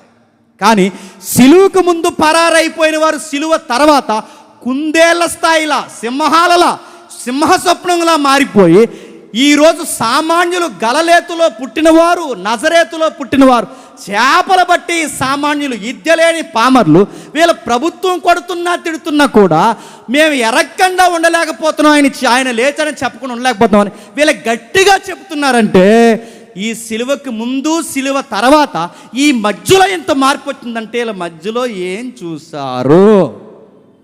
ఖాళీ సమాధి చూశారు. ఖాళీ సమాధి చూస్తే ఏమైంది? అందులో ఆయన లేడు, తిరిగి లేచాడు. ఆయన తిరిగి లేచింది వాస్తవం కాకపోతే, నేను అడుగుతున్నాను, ఆయన తిరిగి లేచింది వాస్తవం కాకపోతే ఒక అబద్ధాన్ని భుజాల మీద వేసుకుని ఇండియా వరకు తోమా వచ్చి ఇక్కడ అమాయకంగా చచ్చిపోతాడా? ఇండియన్ హిస్టరీ అడుగుతున్నాను నేను. ఒక అమాయకుడు అంటే 12 మందిలో ఇన్ని దేశాలు రవాణా సౌకర్యం లేని కాలంలో అంత దూరం నుంచి ఇండియా వచ్చి ఇక్కడ మతోన్మాది మోకలు ఎవరైతే ఉన్నారో వాళ్ళ చేతుల్లో అమాయకంగా ఒక అబద్ధం కోసం చచ్చిపోతాడా? చచ్చిపోతూ కూడా ఏం చేశాడు చెప్పనా? సంఘాన్ని కేరళ, కాలికట్, తమిళనాడు, చెన్నై పరిసర ప్రాంతాల్లో సువార్త విత్తనం వేసి చచ్చిపోయి గుర్తుపెట్టుకోండి. వాళ్ళు నిజమని నమ్మారు కనుక, వాళ్ళ కళ్ళతో చూశారు కనుక, వాళ్ళు చూస్తున్నది నిజమని వాళ్ళకు ధృవీకరణ అయ్యింది కనుకే వాళ్ళు దాని కొరకు చచ్చిపోయారు. ఎవడో ఎప్పుడు చచ్చిపోతాడు చెప్పండి? నిజమని నమ్మినప్పుడు చచ్చిపోతారు. అబద్ధానికి ఎవడు చనిపోతారు చెప్పండి? అబద్ధం ఎప్పటివరకు అండి? ఈ 60 ఏళ్ళు బతికే గుప్పుడు మెతుకుల కోసం అబద్ధాలు చెప్పుకుంటూ తిరుగుతాం. రేపు పొద్దున అదే మనకు సావే కూర్చుంటే తప్పు అయిపోయిందంటే ఇక్కడి నుంచి అలా చేయనని ఒప్పుకోరా చెప్పండి? కానీ శిష్యులు చచ్చిపోవడానికి ఒప్పుకున్నారు, ఆకలి దప్పులుతున్నారు, శవాల మధ్య పడుకున్నారు, అడవిల్లోకి తరగబడ్డారు, ప్రభుత్వానికి వ్యతిరేకమైపోయారు, తలక్రిందులుగా సిలువ వేయబడ్డారు. అక్కడ వరకు ఎందుకండి? డాక్టర్లు, పెద్ద పెద్ద లాయర్లు, గొప్ప గొప్ప వ్యక్తులు వారు చదువులు అన్నీ పడేసి మన ఇండియాకు వచ్చి ఎందుకు ఇక్కడ మట్టి గోడల్లో, మట్టి ఇసుకల్లో, ఈ ఇసుక తెన్నుల్లో, నాగరికత లేని ఈ దోమల పాముల మధ్య ఇక్కడ ఎందుకు బతికి వాళ్ళు చస్తూ చస్తూ చనిపోతూ ఇలాంటి చర్చిలు, ఈ సంఘాలు, ఇలాంటి స్కూళ్ళు, ఇలాంటి విద్యలు, ఇలాంటి వైద్యాన్ని పెట్టి ఎందుకు చనిపోయారు? వాళ్ళందరూ అమాయకులా? నీకు నాకన్నా బాగా చదువుకున్నారు గుర్తెట్టుకోవాలి. నీకు నాకన్నా బాగా రాజనీతి తెలిసిన వారు, నీకు నాకు బాగా హిస్టరీ తెలిసిన వారు, నీకు నాకు బాగా మన అందరికన్నా వాళ్ళకి జాగ్రఫీ బాగా అన్నీ తెలుసు. వాళ్ళకి ఎంత చదివి ఆక్స్ఫర్డ్ లాంటి యూనివర్సిటీలో చదివి అంత చదువులు చదివి అన్నీ వదిలొచ్చి క్రీస్తు కొరకు ఇండియాలో అసూలు బాసి ఈరోజు ఇలాంటి స్థలాలు ఇచ్చిపోయారంటే ఏ అబద్ధాన్ని నమ్మొచ్చారో వాళ్ళు చెప్పండి. ఒకవేళ 12 మంది అబద్ధం నమ్మారనుకోండి, మగ్దలేని మరియా అబద్ధం నమ్మేస్తుందా అని అడుగుతున్నాను. చాలామంది స్త్రీలు అబద్ధం నమ్మేస్తారా అని అడుగుతున్నాను. పేతురు, యోహాను ఇద్దరు అబద్ధం నమ్ముతారా ఇంకా అడుగుతున్నాను. మార్గ మధ్యలో 2 శిష్యులు ఎంఏ మార్గంలో వాళ్ళు అబద్ధం నమ్మేస్తారా? 1 డే 40 days పైనే వాళ్ళు సుమారు 500 మంది అబద్ధాన్ని నమ్మేస్తారా? ఇంతమందిని అడుగుతున్నాను. వీళ్ళ పైబచ్చి కింద కన్నా స్కెల్టన్ చెప్పాడు, బాగా చెప్పాడు. ఆ స్కెల్టన్లో ఒక మాట అన్నాడు, మీరు చూడండి. భ్రమకు గురయ్యారట. ఏం భ్రమకు గురయ్యారు? నీది భ్రమ. వాళ్ళు నిజంగా భ్రమకు గురైతే మేరీ భ్రమకు గురైందంటే ఒప్పుకోవచ్చు, ఎందుకంటే ఫస్ట్ చూసింది ఆవిడే. రెండవది, స్త్రీలు భ్రమకు గురయ్యారంటే అనుకోవచ్చు. ఒకవేళ 2 శిష్యులు భ్రమకు గురయ్యారంటే అనుకోవచ్చు. పేతురు, యోహాను భ్రమకు గురై అనుకోవచ్చు. అడుగుతున్నారు 500 మంది భ్రమకు గురైపోతారు. అసలు భ్రమ అనేది అది ఏమన్నా అంటువేదా అడుగుతున్నాను. ఇప్పుడు మనం ఎంతమంది నేను భ్రమకు గురయ్యారంటే అనుకోవచ్చు, వాళ్ళు అయ్యారంటే అనుకోవచ్చు. అందరూ ఈ సభకు వచ్చిన వాళ్ళందరూ భ్రమకు గురయ్యారంటే అన్నవాడిని ఏమంటామని? నీది భ్రమర అయ్యా. అందరూ భ్రమ నడుతున్నాను. అదేమన్నా సైకలాజికల్ ప్రాబ్లమా? ఒకవేళ అది భ్రమో నిజమో కాదో చెక్ చేసుకునే యాటిట్యూడ్ సంఘానికి ఉందో లేదో ఒకసారి అపోస్తుల కార్యం తీయండి. అపోస్తుల కార్యములు త్వరగా, అపోస్తుల కార్యములు 12వ అధ్యాయం త్వరగా, అపోస్తుల కార్యములు 12వ అధ్యాయం 15వ వచనం ముగిద్దాం. అపోస్తుల కార్యములు 12వ అధ్యాయం 15వ వచనం.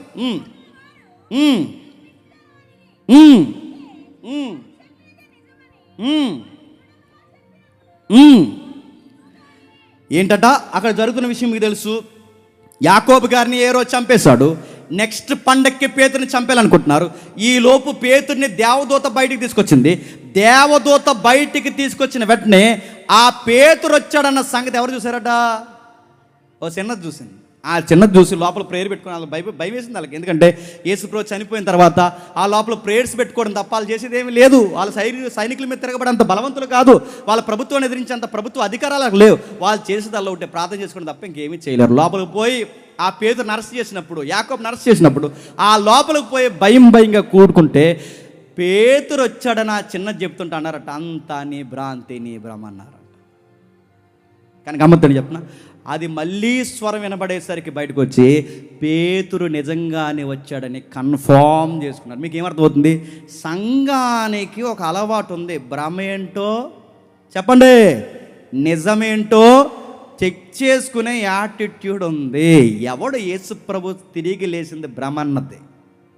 ఇంకా గమ్మత్తని చెప్పనా, ఇప్పుడు ఆయన తిరిగి లేచాడు అన్నది బాగుంది. కానీ ఇప్పుడు మళ్ళీ కొత్త గొడవ తెర మీదకి వచ్చింది. ఆ గొడవ ఏంటో తెలుసా? యేసు ప్రభు యొక్క ప్రేత వస్త్రం తగెట్టేస్తున్నారు కొంతమంది మోక. వీళ్ళు పూర్తిగా ఇది చదవరండి. వీళ్ళ ఆశల్లా ఏంటంటే ఆయన మావాడే అన్నారంట. మావాడంటే ఏంట్రా?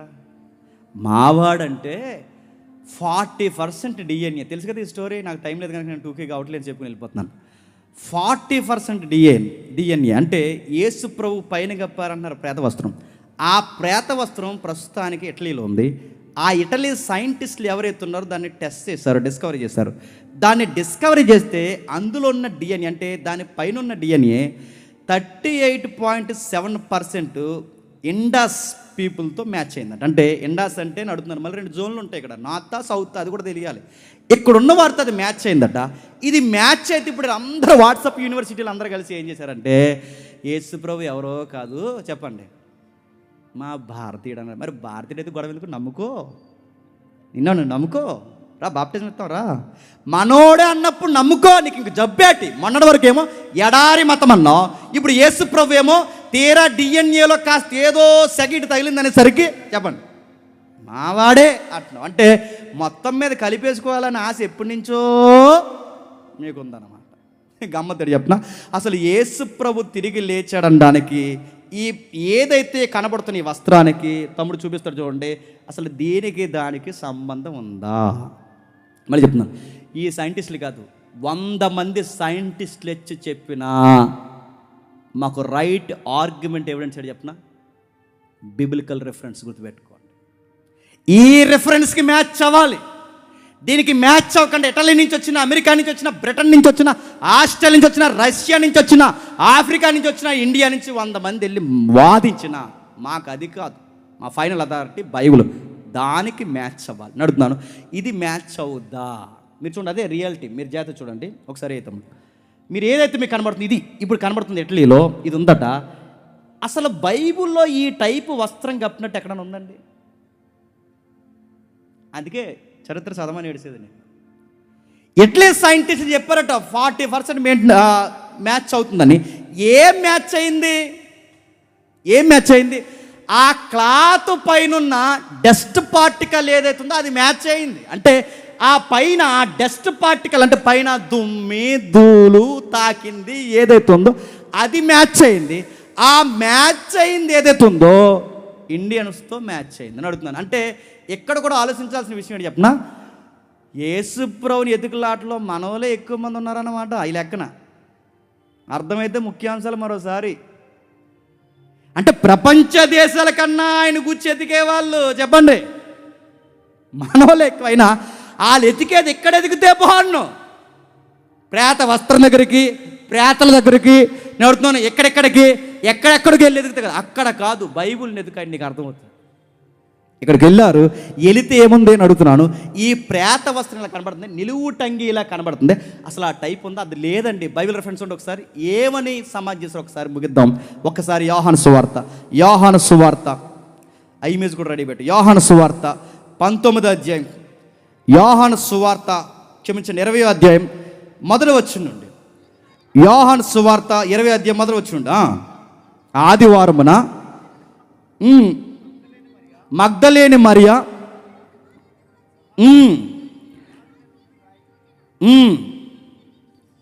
ఆమె పరిగెత్తుకుని పోయి ఇలా చెప్పిన ఆ తర్వాత ఏం జరుగుతుందో కిందకి చదవండి. సీమోను పేతురు మరి ఒక శిష్యుని యొద్దకు వచ్చి అని చెబుతూ 4 వారిద్దరూ కూడి పరిగెత్తుచుండగా, అంటే యోహాను పేతురు పరిగెత్తుచుండగా ఆ శిష్యులు పేతురు కంటే త్వరగా పరిగెత్తి ముందుగా సమాధి యొద్దకు వచ్చి వంగి నార బట్టలు పడుండుటయు, నార లెనిన్ క్లాత్, ఆ నార బట్టలు పడుండుటయు కిందకి. ఆ నారబట్టలు పడి ఉంటాయో కానీ అతడు సమాధిలో ప్రవేశించలేదు. అతడు సీమోను పేతురు అతను ఎంబడి వచ్చి సమాధిలో ప్రవేశించను.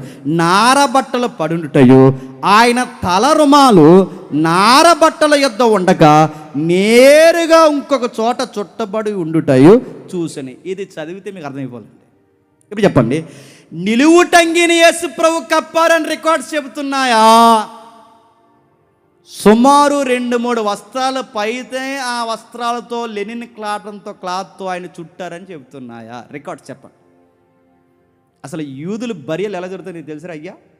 డిఎన్ఏ మాది అంటే నీకు తిరగలేదు నీకు. అసలు యూదులు బరియలు ఎలా చేస్తారో ఒకసారి చూడు. అదిగో చూడు, అలా చుడతారు. అంటే ఈ సన్నటి క్లాత్ అలా రౌండ్గా చుట్టి చుట్టి చుట్టి చుట్టి చుట్టి అదిగో అది చూడండి. నేను చెబుతున్న అబద్ధమైతే నన్ను నిలదీసి అడగండి. నేను చెబుతున్నది అబద్ధమైతే డిబేట్ కూర్చోబెట్టి, నేను చెబుతున్నది అబద్ధమైతే మీది సత్యమని డిఎన్ఏలో వస్తారో రికార్డ్స్లో వస్తారో ఏదైతే మనకు కనబడుతుందో ఈ ప్రేత వస్త్రం దేని ద్వారా రికార్డ్స్ మాట్లాడతారో మాట్లాడండి. మేము నిరూపించడానికి మేము సిద్ధం. ఆయన పునరుద్ధానుడు, దానికి మేము చెప్పండి సాక్షులు. అందుకే ఆయన అలా చుట్టారంటే ఆ కింద నుంచి ఆ కింద అరికాలు దగ్గర నుంచి పై వరకు ఇలా చుట్టుకుంటూ చుట్టుకుంటూ చుట్టుకుంటూ చుట్టుకుంటూ వచ్చి తల దాకా వచ్చిన తర్వాత ఏం చేస్తారంటే తలకి ప్రత్యేకమైన రుమాల్ లాంటిది చుడతారు. అంటే బాడీని కట్టే వస్త్రం వేరు, చెప్పండి, తలకి పెట్టే వస్త్రం వేరు. మరి ఇటలీలో ఉన్న వస్త్రం ఏంటి? అదేదో పెద్ద సున్నీలా గప్పేరేటది.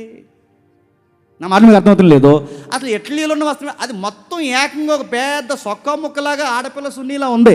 అది ఏంటి? అది ఎక్కడది? అది ఈ రిఫరెన్స్కి అది మ్యాచ్ అవుతుందా? ఇక్కడ 2 రకాల వస్త్రాలు, తల రుమాలు కనబడుతుంది, ప్రేత వస్త్రం కనబడుతుంది. తల రుమాలు కనబడుతుంది, ప్రేత వస్త్రం. అంటే బాడీకి కట్టేది వేరు, సుట్టేది వేరు. ఇది కప్పేది కాదు, చెప్పండి, సుట్టేది. ఆ సుట్టేది ఎలా చుడతారు? అందులో బోలము, సాంబ్రాణి, అగరు ఇలాంటి ద్రవ్యాలు ఆ లేయర్ కంటే ఈ చుట్టిన లేయర్కి మధ్యలో ఆ ద్రవ్యాన్ని రాసి అప్పుడు చుడతారు. ఎలాగ మీకు అర్థం కావాలంటే కాలో చెయ్యి ఇరిగిపోయింది అనుకోండి, సిమెంట్ కొట్టేస్తారు చూసారా? ఆ సిమెంట్ కొట్టేస్తున్నప్పుడు దానికి మధ్యలో సిమెంట్ ఎలాగైతే రాస్తారో ఆరిపోయిన తర్వాత అది ఎలాగైతే గట్టిగా అయిపోద్దో సేమ్ అలాగే సుగంధ ద్రవ్యాలతో కట్టేసినట్టే వేస్తారు. అది అలా బరియల్. నీకేం దొరికింది అంటున్నావు? మా క్లాత్ దొరికింది, అందు మీద డిఎన్ఏ ఉంది, సైంటిస్టులు చెప్పారు, అది మా డిఎన్ఏ అన్నారంట. నేను అడుగుతున్నాను, మీ డిఎన్ఏ అంటే ఏంటి? బాగా ఎతికారు అక్కడ మీరు అందరూ. రష్యన్స్ ఎతికారు నడుతున్నాను, ఆ పై ప్రాంతాలు ఎతికారు, మిడిల్ ఆసియాలో ఎతికారు. కానీ ఎక్కువగా యేసు ప్రభు అనే డౌట్లో ఎక్కువ ఎతికింది ఎవరు చెప్పండి? మీరు ఎతికారు. అందుకే మన వ్యసనం ఇది కాదు. అయినా ఈ ప్రేతవస్త్రం చుట్టే ఈ మమ్మీలు ఏవైతున్నావో ఈ మమ్మీలాగా ప్రేతవస్త్రం చుట్టే ఈ అలవాటు జూయిష్ పీపుల్కి ఎక్కడది? 400 సంవత్సరాలు ముగిస్తున్నాను. 400 సంవత్సరాలు ఐగుప్తిలో బానిసలుగా ఉన్నారు ఇశ్రాయేలు, తెలుసుగా. ఆ టైంలో యాకోబు గారు చనిపోయారు, ఆ టైంలో యోసేపు గారు చనిపోయారు. సరిగ్గా ప్రముఖులు ఇద్దరు చనిపోతే ఈజిప్ట్లో యూదులు నేర్చుకున్న కల్చరే చెప్పండి ఈ ప్రేత వస్త్రం చుట్టడం. అక్కడి నుంచి వచ్చింది. నడుతున్నాను ఈ వస్త్రం జీవించి డిఎన్ఏ మాది అంటే నడుతున్నాను జీడి చార్ని ఫ్రాన్స్ వ్యక్తి. ఈ వ్యక్తి అంటే సుమారు 13వ శతాబ్దంలో అంటే మొట్టమొదటిసారి ఈ క్లాత్ని, ఈ వస్త్రాన్ని చార్ని అనే వ్యక్తి, ఫ్రాన్స్ దేశానికి చెందిన వ్యక్తి, ఆ వ్యక్తే మొట్టమొదటిసారి ఈ వస్త్రాన్ని ప్రపంచానికి చూపించాడు. ఆయన చూపించిన తర్వాత ఆ వస్త్రాన్ని ఆ రోజుల్లోనే పోప్ దగ్గర పట్టుకెళ్తే మొత్తం పరిశోధనలకు అప్పగిస్తే 3 యూనివర్సిటీలు తెర మీదకి వచ్చాయి 1988లో. ఆ 3 యూనివర్సిటీలు ఏంటో నేను చెప్తున్నాను, రాసుకోండి కావాలంటే. Oxford university, Zurich university, Arizona university. ఈ 3 యూనివర్సిటీలు కలిసి కార్బన్ డేటింగ్ టెస్ట్ చేస్తే తేలిన ఫలితార్థం ఏంటంటే 1260 నుండి 1390 మధ్య కాలానికి చెందినదే ఈ లెనిన్ క్లాత్ అని తేల్చేశారు. ఇంది మీద ఉన్న డిఎన్ఏ తెచ్చి వాట్సాప్లో పెట్టి, మా ఫేస్బుక్లో పెట్టి, యేసు ప్రభు మావాడే తమిళనాడు పుట్టాడు మాకు చెప్తావు నువ్వు. వినేవాడు ఉంటేనండి చెవిలో పూలెట్టడమే కదండి, చెప్పండి, చెట్లు కొమ్మలు. అందుకని అడుగుతున్నాను, మీరు ఎప్పుడు మీ బాధలు ఏంటంటే యేసుప్రభుని కలిపేసుకుందామనే చూస్తారు. ఇక్కడంట నలంద విశ్వవిద్యాలయంలో యేసుప్రభు నేర్చేసుకున్నాడట.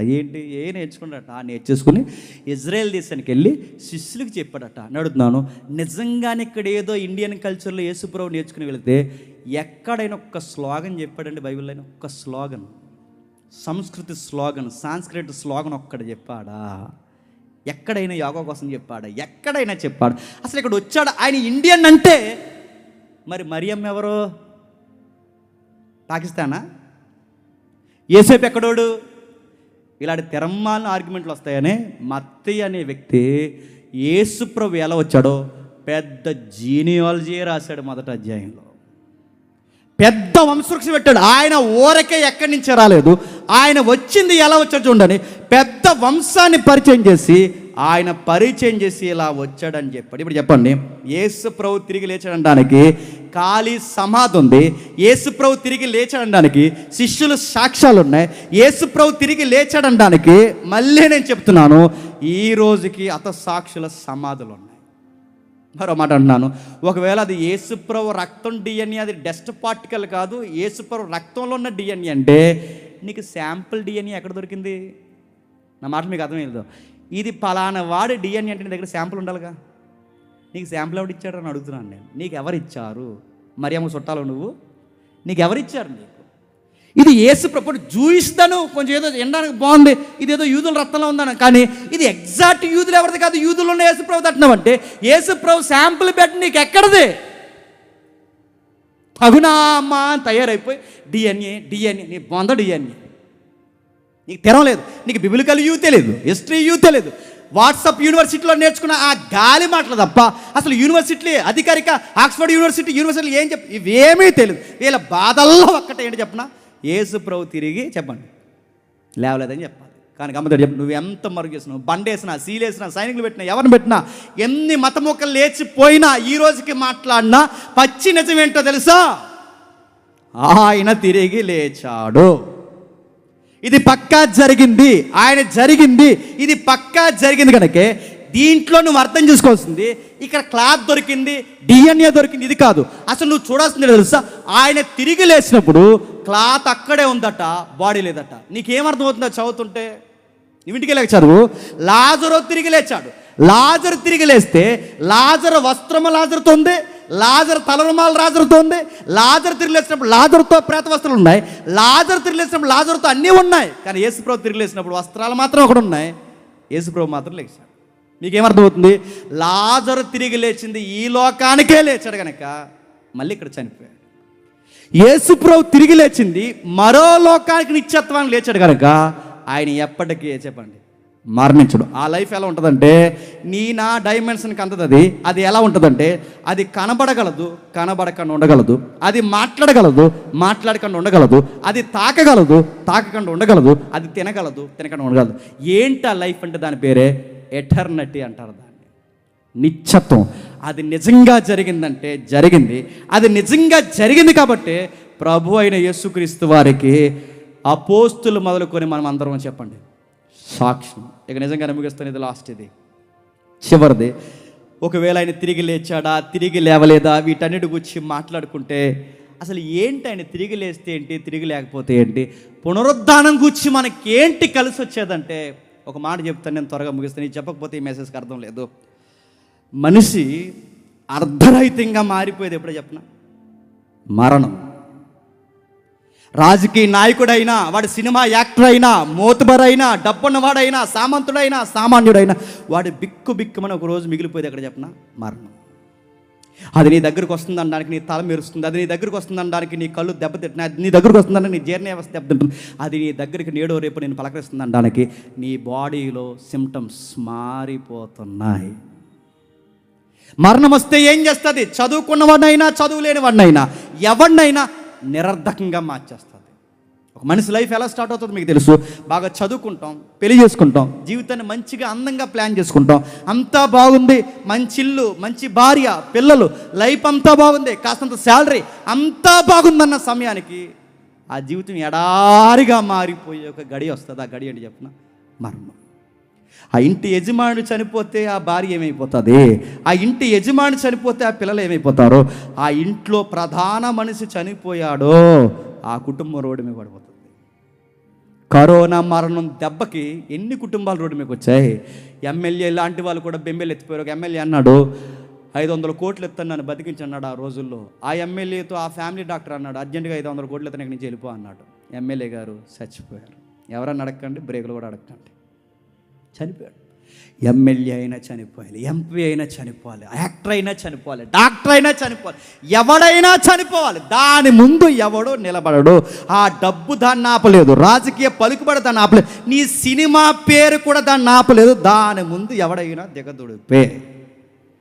దాన్ని ఎలాగైనా జయించాలనుకున్నారు, దాన్ని ఎలాగైనా బయటికి జయించాలనుకున్నారు. ఆ జయించే ప్రయత్నాలు చేశారు కానీ ఎవడ వల్ల అవ్వలేదు. ఈజిప్ట్ కల్చర్లో మరణాన్ని జయించాలనుకున్నారు, ఈజిప్ట్ వల్ల అవ్వలేదు. గ్రీకులు డూయిలిజం నమ్మారు, జయించాలనుకున్నారు, వాళ్ళ వల్ల అవ్వలేదు. యూదులు జయించాలనుకున్నారు, యూదుల వల్ల అవ్వలేదు. ఇక్కడ ఎవరైతే ఉన్నారో సనాతన వాదులు కొంతమంది, వాళ్ళు కూడా మేము మరణాన్ని జయిస్తామని మహాసమాధిని, సజీవ సమాధిని గొయ్యి తీసుకుని కప్పెట్టుకుని అందులో కూర్చుని మళ్ళీ లెగిస్తామన్నారు, లేగలేదు, చచ్చిపోయారు. అందరూ ఆశ ఏంటి చెప్పినా తిరిగి లేవాలి, తిరిగి లేవాలి, తిరిగి లేవాలి. కానీ ఎవడు తిరిగి లేవలేదు. కానీ ఏ మతంలో లేనిది, ఎవరికి ఈజిప్టియన్స్ కానీ, గ్రీకులకు కానీ, జూయిస్ కానీ, సనాతన వాదులకు కానీ ఎవరికి లేని ఆధారం మరణం తర్వాత మనం జయించవచ్చు అనే ఒకే ఒక్క ఆధారం ఎక్కడ ఉంది చెప్పినా క్రైస్తవ విశ్వాసంలో ఉంది. ఎవరికి ఆధారం లేదు. మీరు చూడండి, ఎవరినైనా మీరు చూడండి, మరణం దేన్నైతే చినివేస్తుందో, ఫ్యామిలీని చినివేస్తుంది, బతుకుని చినివేస్తుంది, పెద్దరికాన్ని చినివేస్తుంది. కానీ ఆ మరణాన్ని చిదిమే గడి ఎక్కడ జరగలేదంటే జరిగిందంట బైబిల్. ఆ జరిగింది ఎక్కడ తెలుసా? 2000 సంవత్సరాల క్రితం క్రైస్తవ్యంలో జరిగింది. ఆ జరిగించిన వ్యక్తి ప్రభు అయిన యేసుక్రీస్తు. ఆయన తిరిగి లేచాడు. ఆయన తిరిగి లేచాడు కనుక తన శిష్యులకు కనబరుచుకున్నాడు. ఆయన తిరిగి లేస్తే ఏంటంటే, నేను ముగిస్తున్నాను, ఆయన తిరిగి లేస్తే ఏంటేంటి? ఆయన యందు విశ్వాసముంచిన వారు మరణించినను తిరిగి లేస్తారు. అది మనకు లాభం. నువ్వు డబ్బు సంపాదించినా, పేరు సంపాదించినా, ఎన్ని సంపాదించినా, ఒక్కసారి మంచం పట్టావో దిక్కు దిమానం చూసేవాడు అన్నట్టు గుర్తుపెట్టుకో. నీకు వయసు మళ్ళీ ఓపిక తగ్గిందో నీ కొడుకులు కూతుర్లకే బరువైపోతావు నువ్వు. కానీ మరణంలోనూ మృదువు వచ్చని ఎత్తుకునే ఒక దేవుడు ఉన్నాడు. ఆ దేవుడు నేను తిరిగి లేపుతా అన్నాడు. నేను తిరిగి లేపుతానన్నా నాకు ఆధారం ఏంటంటే ఆ దేవుడు అన్నమాట ముందుగా నేను తిరిగి లేచానన్నాడు. ఇది నాకు ఆధారం. ఆయన యందు విశ్వాసం ఉంచితే నేను మరణించినను తిరిగి లేస్తాను. జెనీవా సైంటిస్టులు, అమెరికా క్షమించండి స్విట్జర్లాండ్ జెనీవాలో లేదా ఈ పై ప్రదేశాల్లో, ఈ జెనీవా ప్రాంతంలో చాలామంది సైంటిస్టులు ఏమన్నారంటే, ఈ రాజకీయ నాయకులు, సినిమా యాక్టర్లు అందరూ జాయిన్ అయిపోతున్నారు. వాళ్ళు ముందు కనిపెడతారంటే ఎప్పుడు 60 సంవత్సరాల తర్వాత, 20 సంవత్సరాల తర్వాత ఆ ముందు కనిపెట్టి ఆ బాడీకి ఎక్కిస్తేనట శవాలు బతికేస్తాయట. ఎప్పుడు కనిపెడతారంటే ఒక 60-20 సంవత్సరాల తర్వాత కనిపెడతారు. మరి అప్పటి వరకు మేము బతుకున్నాం కదండి అంటే అన్నారు.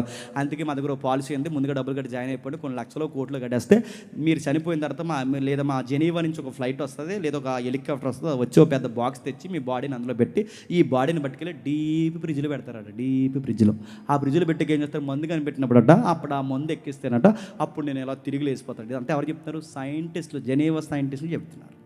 గమ్మత్తడి చెప్తున్నా, బాగానే ఉంది వినడానికి. జాయిన్ అయిపోయారు, తెలుగు సినిమా యాక్టర్లు జాయిన్ అయిపోయారు, హాలీవుడ్ బాలీవుడ్ అందరూ జాయిన్ అయిపోయారు, పొలిటీషియన్స్ జాయిన్ అయిపోయారు, డబ్బున్న మోతుపల్లి అందరూ జాయిన్ అయిపోయారు, చాలా డబ్బులు కట్టేశారు.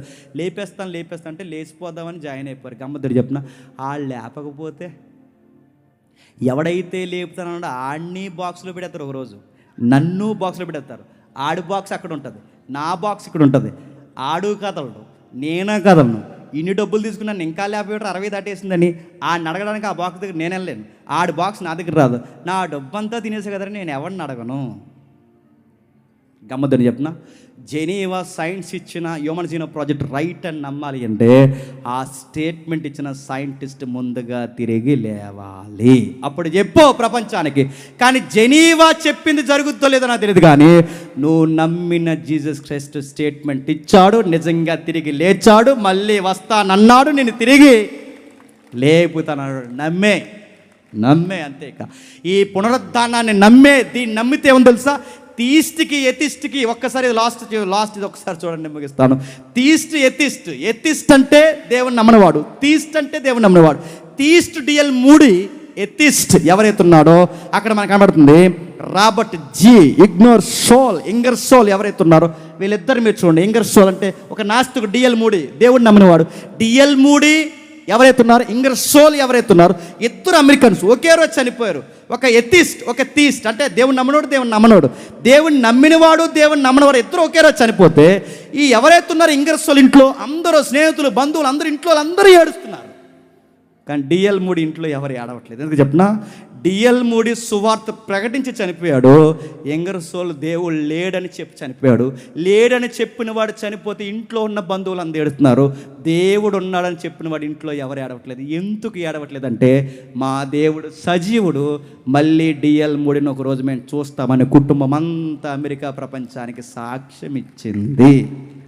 ఇప్పుడు చెప్పండి, రెజరెక్షన్ అంటే ఏంట్రా అంటే, మాకు జబ్బొచ్చి చచ్చిపోయినా, మమ్మల్ని ఎవడైనా చంపేసినా, మా రోగాలతో మా ఇబ్బందులతో మేము చనిపోయినా మాకు భయము లేదు. మా భయం లేదు. మా ధైర్యం వల్ల చెప్పినా, మేము క్రీస్తునందు నిద్రించినను మరణించి తిరిగి లేస్తాం. ఆయన వస్తాడు, తమ తమ వరుసల్లో తిరిగి లేపుతాడు.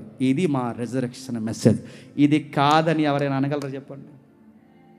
దీన్ని ఎవరైనా వద్దని అనగలరా? అందుకే చావులో ప్రతి ఒక్క వ్యక్తి జీవితం బయటపడిపోద్ది. చావులో సువార్త నమ్మిన వారికి, నమ్మని వారికి ఇక్కడే మనకి తేడా తెలుస్తుంది. నమ్మినవాడు చావును ధైర్యంగా తిరుక్కుంటాడు. నమ్మనివాడు జ్వరం వచ్చిందంటేనే భయపడిపోతాడు. డాక్టర్ గారు అన్నారట, ఒకడు వచ్చావా, ఎవరినైనా తీసుకొచ్చావా అనగానే 2 మోషన్స్ అయిపోయినట్టు వీడికి. ఎవరికి? అన్నీ భయం వీడికి. కానీ పునరుద్ధానం, ఆ నిత్య జీవాన్ని బలంగా నమ్మితే ఎలా చెప్పిన, రాని జబ్బా, రాని దెబ్బ, రాని వ్యక్తులు వెలివేత, రాని ఏదైనా జరగని, పోని, నన్ను పోతామని డిక్లేర్ డేట్ జరగని, నాకెన్ని జరిగినది, కరువైన, కటకమైన, హింస అయినా, బాధ అయినా, ఏదైనా నా ప్రభు వస్తాడు, నన్ను తిరిగి లేపుతాడు, నేను మళ్ళీ సజీవంగా ఆయనతో పాటు జీవిస్తాను. That is resurrection. గుర్తుపెట్టుకోండి. ఇది నా క్రీస్తు పునరుద్ధానం. ఇది చెప్పడానికి తోమ వచ్చాడు, ఇది చెప్పడానికి అపోస్తులు పరిగెట్టారు, ఇది చెప్పడానికి ప్రపంచమంతా అసూలు బాస్తారు. ఇప్పుడు చెప్పాల్సింది ఎవరు చెప్పండి? మనం చెప్పాలి. నీ ఉద్యోగంలో చెప్పు, నీ సంసారంలో చెప్పు, నీ ఇరుగు పొరుగు వారు చెప్పు, నీ అందరికీ చెప్పు, ఇది నిజమని చెప్పు. దీనికోసం ఎంత బాగా చెప్పాలో అంత బాగా అన్నీ చదివి చెప్పు. నీ నమ్మిన విశ్వాసం ఏతుబడు ప్రతి వానికి సాత్వికంతో సమాధానం చెప్పు. నీ ప్రభువు సజీవుడు, సజీవుడు, సజీవుడు, త్వరలోనే రాబోతున్నాడు. Amen, amen, amen, amen. ప్రార్థన చేసుకుందాం. ప్రేమగల తండ్రి, కృపగల దేవ, ఎవరికి సంగతులు అర్థమైన తెలియదు తండ్రి, విలువైన సంగతులు మా కళ్ళ ఎదుటికి, మా ముఖాల ఎదుటికి తండ్రి తీసుకొచ్చి మీరు మాట్లాడారు. ఇది వాస్తవం. ఇలాంటి సంగతులు తండ్రి మేము నమ్ముతున్నందుకు మేము ధన్యులం తండ్రి. మేము నమ్మిన విశ్వాసానికి ఆధారం లేని విశ్వాసం కాదు, బలమైన సాక్ష్యాలు ఉన్నాయి, కాదనలేని సాక్ష్యాలు ఉన్నాయి తండ్రి. ఇలాంటి విలువైన వర్తమానం మాకు అందించి మరొక్కసారి మా విశ్వాసాన్ని బలపరచినందుకు మీ స్తుతులు, స్తోత్రములు. మిగిలిన పెద్దల్ని, మిగిలిన కార్యాన్ని మీ చేతులకు అప్పగిస్తూ దీని వెనకాల పడిన